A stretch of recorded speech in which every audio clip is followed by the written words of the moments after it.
माननीय श्री सेट्टे जी यूनियन के संस्थापकों में से एक, ऐसे श्री जी महाबलेश्वर जी जो भारतीय मजदूर संघ के प्रदेश के मंत्री का भी इनके पास दायित्व है। इसके अलावा भारतीय प्रतिरक्षा मजदूर संघ के राष्ट्रीय संगठन मंत्री दिलाकर जी और जो अभी संचालन कर रहे थे आप सबके प्रिय नेता ऐसे श्री अशोक थोराट जी, सर कार्यकर्ता है यस सर, आप सबके प्रिय लीडर कार्यकर्ता और यहाँ पर उपस्थित विभिन्न संस्थानों से हमारे शुभचिंतक, हमारे सहयोगी मित्रों, मैं अभी आप सबकी दास्तां सुन रहा था। मैं चाहता था कि ये दास्तां ऐसी ही चलती रहे, मैं सुनता रहा हूं और महसूस करूं कि किसी शायर ने कैसे लिखा होगा कि मैं अकेला ही चला था जानिबे मंजिल, मगर लोग मिलते गए कारवां बनता गया। आपने चरितार्थ कर दिखाया। जब आर्टिस्ट फैक्ट्री डेहू रोड में इस यूनियन की स्थापना का कालखंड रहा, जैसा अभी मैं सुन रहा था, एक करके व्यक्ति आ रहे थे। माननीय दत्तोपंत ठेंगड़ी जी ने कहा ना, शून्य से शिखर तक का सफर हमको करना है।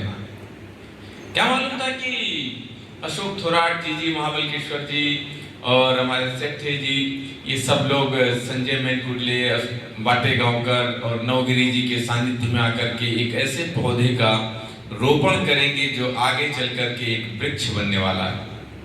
जब ये सब मिले होंगे तो जरूर इनके मन में आया होगा और कुछ प्रश्न कि हाँ, हम अभी से क्या बताएं क्या हमारे दिल में है, वक्त आने पर तुझे बतला देंगे आसमां। पता नहीं, आज का वर्तमान कल फिर इतिहास बन जाएगा। कल का जो भविष्य है वो कल आने वाले कल में वर्तमान बनेगा और उसके बाद आने वाले वक्त में इतिहास बनेगा। ये जो दूरी है, जो ये यात्रा है, ये निरंतर आगे बढ़ने वाली है। हम सब, मुझे याद आता है कि अशोक थोराट को मैं अपनी केंद्रीय कार्य समिति की मीटिंग्स में मैं देखा करता था।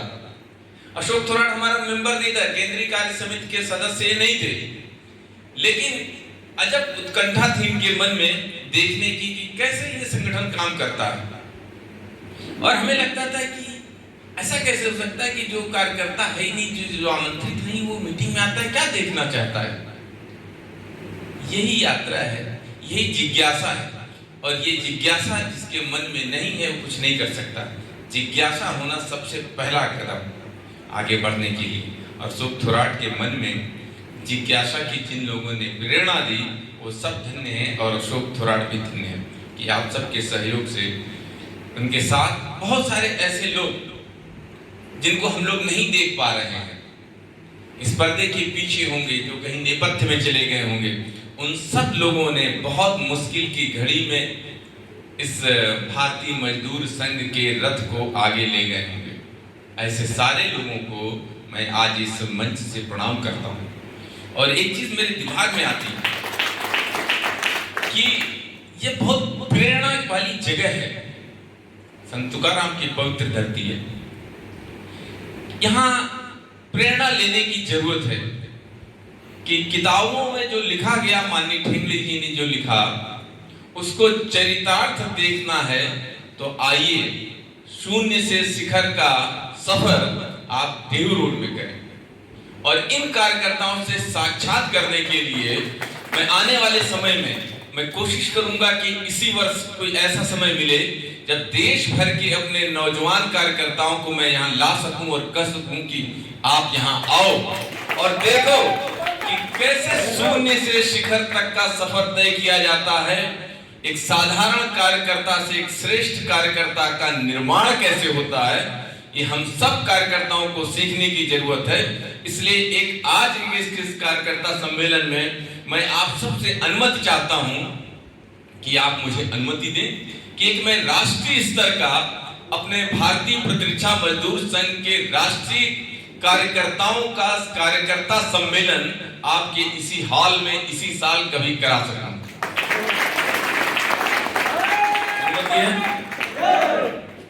और उस कार्यकर्ता सम्मेलन का सफल परिणाम यह होगा कि आप देखेंगे कि देश के कोने कोने में यह यात्रा जो देहू रोड से निकलेगी अपने अंजाम तक पहुंचेगी, गंगा गोमुख से निकलेगी और गंगा सागर तक जाएगी।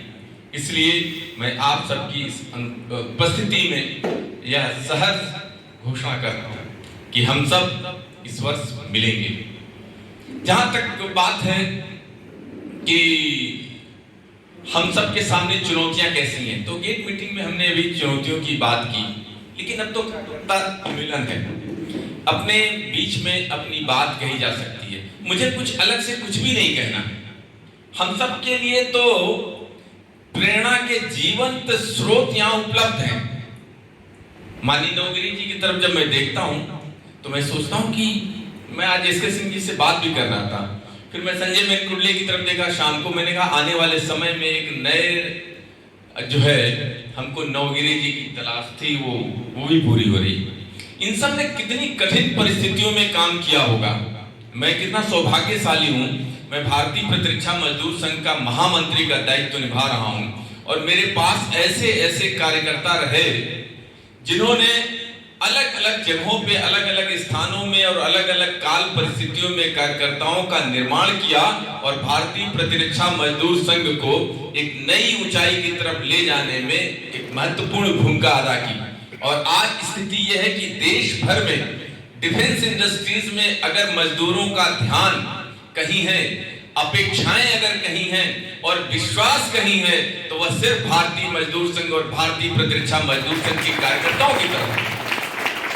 ये कोई एक दिन में नहीं बना, ये मुकेश सिंह ने बना दिया नहीं, हमारे पूर्वजों ने ऐसा कर्म किया है, इतने उनके पुण्य रहे हैं, उसका लाभ हमको मिल रहा है। हमने कुछ भी अनोखा काम नहीं किया और आने वाले समय में मेरे से भी श्रेष्ठ कार्यकर्ता आप सबका मार्गदर्शन करेंगे, आप सबका नेतृत्व करेंगे। आज जो निर्णय जो काम हम कर रहे हैं, मेरी जगह पे एक साधारण से कार्यकर्ता को बैठा दीजिए, अगर वो भारतीय प्रतिरक्षा मजदूर संघ का महामंत्री पद का दायित्व निभाएगा तो वही निर्णय करेगा जो हम कर रहे हैं, जो हमारी पिछली पीढ़ी की है और जो आने वाली पीढ़ी की गई। क्यों? क्योंकि ये ईश्वरीय कार्य है। ठेंगली जी कह गए ना, और हमसे अपेक्षा कितनी बड़ी की गई है। माननीय ठेंगली जी ने कहा कि इस राष्ट्र को एकात्म करना है मजदूरों के साथ। मजदूर के मन में क्या रखना है कि इस राष्ट्र को बचाना, इस राष्ट्र का हित करना है। और राष्ट्र फिर क्या करेगा? राष्ट्र उस मजदूर का ख्याल करेगा। इसीलिए उन्होंने कहा है कि घबराओ नहीं, जब तक राष्ट्र खड़ा है मजदूर गिरेगा नहीं, और मजदूर खड़ा है तो राष्ट्र गिरेगा नहीं। लेकिन जिस दिन मजदूर गिर गया, इस राष्ट्र की रक्षा कौन करेगा? यह चिंता करने की बात है। इसलिए ठेंगली जी ने एकदम स्पष्ट रूप से कहा है कि हमारा हित, मजदूरों का हित, इस राष्ट्र हित और इस उद्योग के हित से पूर्णतया जुड़ा हुआ है। कोई भी अगर कहता है, बहुत सारे लोग ये प्रश्न पूछ सकते हैं कि आपके ध्येय वाक्य में राष्ट्र हित पहले है, उद्योग हित दूसरे नंबर पर है और मजदूर हित तीसरे नंबर पे है, तो ऐसा क्यों है? उसका जवाब देना है हमको। एक सर्किल के अंदर, एक गोले के अंदर, एक वृत्त के अंदर इन्हीं तीन चीजों को रख दीजिए और फिर बताइए कि कौन पहले है, कौन बाद में है। आप देखेंगे कि तीनों एक दूसरे के साथ हैं, एक दूसरे के साथ हैं और कोई भी किसी से आगे नहीं है, कोई भी किसी से पीछे नहीं है। इस देश के मजदूरों का कोई भी हित राष्ट्र हित के खिलाफ नहीं है। इस राष्ट्र के हित में जो जुड़ा हुआ है उद्योग हित, वो एक दूसरे के खिलाफ नहीं है। हम सब राष्ट्रवादी विचारधारा के साथ मिलकर के काम करने वाले लोग हैं। हमारे संस्कारों में शामिल कराया हमारे पूर्वजों ने कि हमको इन चीजों का ध्यान रखना है। हमको बार बार कहा गया है कि हमको पॉलिटिकल न्यूट्रल रहना है, इसलिए कि अगर हम किसी एक दल के साथ वैचारिक रूप से जुड़ जाएंगे तो उसकी चाहे सही बात हो या गलत बात हो हमको स्वीकार करना होगा। नहीं, हमको नहीं स्वीकार करना है। अगर कोई बात ऐसी है जो हमारे नजरिए से राष्ट्र हित के खिलाफ है, तो अगर उसको करने वाला कोई भी व्यक्ति, हम उसके खिलाफ खड़े रहेंगे, उसके सामने संघर्ष करेंगे और किसी भी हालत में हम समर्पण करने वाले लोग नहीं हैं। भारतीय मजदूर संघ का कार्यकर्ता टूट जाएगा लेकिन झुकेगा नहीं और बिकेगा नहीं, ये विश्वास रखिएगा। इच्छाओं के अनुसार हम अपनी रणनीति बनाएंगे। आज हम सबको लेकर के चल रहे हैं। बहुत सारे लोग ऐसी परिस्थितियां उत्पन्न करना चाहते हैं कि हम अलग हो जाएं, और हमारे अलग होते ही इस डिफेंस इंडस्ट्रीज का बहुत बड़ा नुकसान होगा।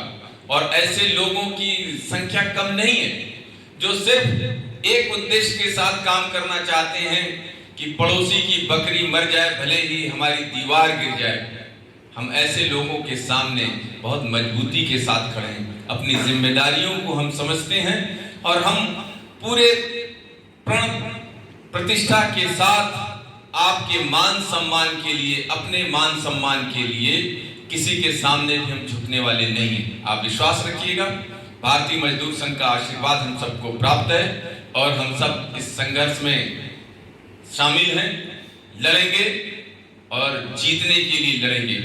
आज के इस अवसर पर मैं इतना ही कहते हुए अपनी वाणी को विराम देता हूं। एक बार फिर से अपनी इस यूनियन को और इस पुण्य भूमि में गेहूं रोड में स्थापित सभी यूनियनों को जो हमारे संगठन की हैं, चाहे वो डीएडी हो या सीओडी हो, ओडी हो, 29 एफएटी, इन सारे जगहों के हमारे कार्यकर्ताओं के लिए मैं एक बार फिर से शुभकामनाएं व्यक्त करता हूं और नई चुनौतियों का नए साल में सामना करने के लिए और विजयी होने के लिए यहाँ के हर जगह के ईश्वर से प्रार्थना करता हूं कि हम सबको सद्बुद्धि दे और हम सब सफल हों।